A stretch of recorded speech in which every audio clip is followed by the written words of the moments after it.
సాధారణంగా మన పెద్దవాళ్ళు ఒక వ్యక్తికి సంబంధించి ఆ వ్యక్తి క్యారెక్టర్కి సంబంధించి కొన్ని ఎగ్జాంపుల్స్ చెప్తూ ఉంటారు.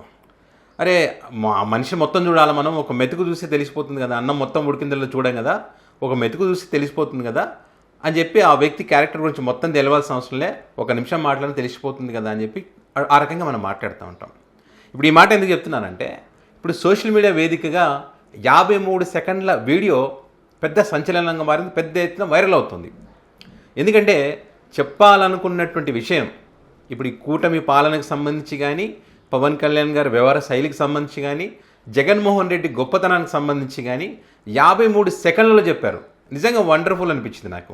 వీటన్నింటికి సంబంధించి గంటలు లెక్చర్ చెప్పాల్సిన అవసరం లే, చాలా సింపుల్గా ఇప్పుడు రాష్ట్రంలో జరుగుతున్నటువంటి పరిణామాలకు సంబంధించి, ముఖ్యంగా పవన్ కళ్యాణ్ గారి యొక్క సనాతన ధర్మం, గతంలో జగన్మోహన్ రెడ్డి గారు ముఖ్యమంత్రిగా ఉన్నప్పుడు ప్రతి చిన్న విషయానికి ఏ రకంగా మాట్లాడేటోడు అనే అంశాలన్నింటిని కూడా ఇక్కడ ఆ 53 సెకండ్లలో తల్లి కొడుకులు మాట్లాడినటువంటి విధానం చాలామందికి విపరీతంగా నచ్చింది. కాబట్టి పెద్ద ఎత్తున సోషల్ మీడియా వేదికగా వైరల్ అవుతుంది. ఒకసారి వాళ్ళు ఏం మాట్లాడారు అనేది మీకు కూడా వినిపిస్తాను. ఆ కొడుకు పడుకొని ఉంటాడు, ఆ పడుకున్నటువంటి కొడుకుని తల్లి లేపుతా ఉందన్నమాట. ఆ లేపుతూ ఉంటుంది. ఆ లేపుతున్నటువంటి క్రమంలో కొన్ని ప్రశ్నలు అడుగుతుంది. నిద్రలోనే ఆ కొడుకు చెప్పేటువంటి ఆన్సర్లు ఏ రకంగా ఉన్నాయో ఒకసారి చూడండి. ఏందమ్మా తిరుపతిలో తొక్కిసలాట్లో 6 మంది చచ్చిపోయినట్టు నాయన. ఇప్పుడు జగన్ ముఖ్యమంత్రి కాదు కదమ్మా, చంద్రబాబు నాయుడు ముఖ్యమంత్రి. సారీ చెప్పేలే నాయన.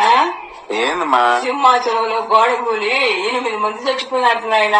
అయినా ఇప్పుడు జగన్ ముఖ్యమంత్రి కాదు కదమ్మా, మనం అరవకూడదు. చంద్రబాబు నాయుడు కదా ముఖ్యమంత్రి, గమ్ము కొనుక్కోవాలి. నాయన ఏందమ్మా పీఠాపురంలో దళితులు వెళ్ళేశారట నాయన. ఆ సమస్యను ఎవరికి తెలియకుండా మీడియాలో కూడా రాకుండా తొక్కేసేలేమ్మా. అయినా చంద్రబాబు నాయుడు ఇప్పుడు ముఖ్యమంత్రి, మనం అరవకూడదు. అదే జగన్ అయింటే దీక్షలు, పాదయాత్రలు, పాయిచిత యాత్రలు అన్ని చేస్తా, మెట్లు కడగతా. నన్ను లేపవాకమ్మా. నాయన జగన్ ఎప్పుడు వస్తాడు, ఇవన్నీ ఎప్పుడు జరుగుతాయో, మనం ఎప్పుడు సంతోషంగా ఉంటామో నాయన. అది జగన్మోహన్ రెడ్డి వచ్చినప్పుడు లేపు హుషారు వస్తుంది నాకు. ఈ లోపల అక్కడ నిద్రపోయి ఉన్నది పవన్ కళ్యాణ్. ఆ తల్లి అడుగుతూ ఉంటుంది అనమాట, మొన్న తిరుపతిలో తొక్కిసలాట జరిగింది కదా నాయన, దాని గురించి మాట్లాడమంటే, లేదు సారీ చెప్పేసాలే అమ్మ, ఆయన ఇప్పుడు జగన్మోహన్ రెడ్డి ముఖ్యమంత్రి కాదు కదా, చంద్రబాబు నాయుడు ముఖ్యమంత్రి కదా అని చెప్పి అంటా ఉన్నాడు. అదేవిధంగా సింహాద్రి అప్పన్న ఆ సన్నిధిలో జరిగినటువంటి తొక్కిసలాటకి సంబంధించి ప్రమాదానికి సంబంధించి కూడా జగన్మోహన్ రెడ్డి ముఖ్యమంత్రి కాదు కదమ్మా, పవన్ కళ్యాణ్ ఇప్పుడు గమ్మున ఉండాలని చెప్పి, సైలెంట్గా ఉండాలని, నిద్రపోవాలని చెప్పి మాట్లాడుతూ ఉన్నాడు. అదేవిధంగా పిఠాపురంలో వచ్చి పవన్ కళ్యాణ్ గారి నియోజకవర్గంలో దళితులకు సంబంధించినటువంటి ఎపిసోడ్ ఏదైతే జరిగిందో ఈ అంశానికి సంబంధించి కూడా మరి మీడియాలో అది బయటికి రాకుండా, దాని గురించి చర్చ జరగకుండా తొక్కి పెట్టేస్తారనే విషయాన్ని కూడా ఆ వ్యక్తి చెప్పడం జరిగింది. మరి జగన్ వచ్చేదాకా నన్ను లేపకమ్మా అని చెప్పి పడుకున్నాడు అనమాట. అంటే ఎంత సెటైరికల్గా ఆ జరుగుతున్నటువంటి పరిణామాలన్నింటిని కూడా 53 సెకండ్లలో చాలా క్లియర్గా, నీట్గా చెప్పడంతో ఆ వీడియో పెద్ద ఎత్తున వైరల్ అవుతుంది. మరి నిజమే కదా, జగన్మోహన్ రెడ్డి గారు ప్రతిపక్ష నేతగా ఉన్న పవన్ కళ్యాణ్ ప్రశ్నించేది ఎవరిని? జగన్మోహన్ రెడ్డిని. ముఖ్యమంత్రిగా ఉన్న ప్రశ్నించేది ఎవరిని? జగన్మోహన్ రెడ్డిని. మరి తప్పు చంద్రబాబు నాయుడు చేసిన ప్రశ్నించేది ఎవరిని? జగన్మోహన్ రెడ్డిని. ఇట్లా ప్రతిదీ కూడా ఇది కూడా జగన్మోహన్ రెడ్డి ముఖ్యమంత్రిగా ఉన్నప్పుడు అప్పుడు ప్రశ్నించారు.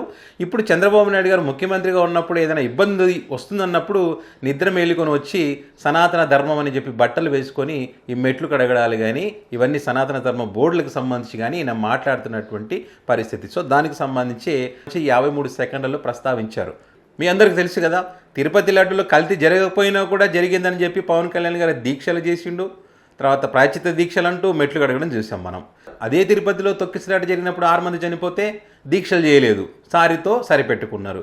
మరి గోవులు చనిపోతే 100కు పైగా గోవులు చనిపోతే కూడా ఇది రాజకీయం చేస్తున్నారని చెప్పి మళ్ళీ సనాతన ధర్మాన్ని రక్షించే వ్యక్తి నేను అన్నప్పటికీ కూడా ఆయన మాట్లాడకుండా అప్పుడు మౌనంగానే మత్తు నిద్రలో ఉన్నారు. మొన్నటికి మొన్న ఇది సింహాద్రి అప్పన్న సన్నిధిలో అక్కడ చనిపోతే కూడా అదే రకంగా ప్రాచిత దీక్షలు లేవు, ఈసారి క్షమాపణలు లేవు, సారీలు చెప్పడం లేవు, మెట్లు దుడవడాలు లేవు, కడగడాలు లేవు, సనాతన బోర్డులు లేవు, ఏమీ లేవు.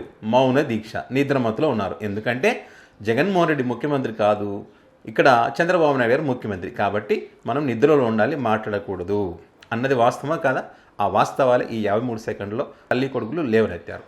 సో మరి ఈ వీడియోకి సంబంధించి మీ అభిప్రాయాన్ని కామెంట్ రూపంలో పెట్టండి.